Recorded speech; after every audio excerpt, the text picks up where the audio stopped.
ആത്മാവും വിപ്ലവത്തിന്റെ കരുത്തുമായിരുന്ന പരമോന്നത നേതാവ് അയത്തുള്ള അലി ഖമീനിയുടെ വധത്തിന് പിന്നാലെ ലോകം കണ്ടിട്ടില്ലാത്ത വിധത്തിലുള്ള പ്രത്യാക്രമണം ഉണ്ടാകുമെന്ന് പ്രഖ്യാപിച്ച ഇറാൻ റവല്യൂഷണറി ഗാർഡ് രംഗത്തെത്തി.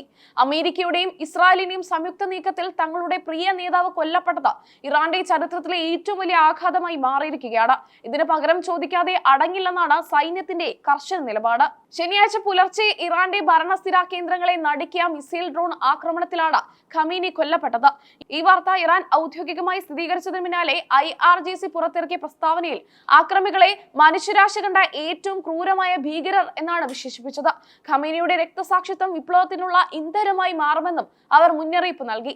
ഇറാൻ കണ്ടിട്ടില്ലാത്ത വിധത്തിലുള്ള പ്രത്യാഘാതങ്ങൾ ഇനി ശത്രു രാജ്യങ്ങൾ നേരിടേണ്ടി വരുമെന്ന് IRGC വ്യക്തമാക്കി. അധിനിവേശ മേഖലകളും പശ്ചിമേഷ്യയിലുടനീളമുള്ള അമേരിക്കൻ സൈനിക താവളങ്ങളും തങ്ങളുടെ ലക്ഷ്യസ്ഥാനങ്ങളാണെന്ന് അവർ തുറന്നടിച്ചു.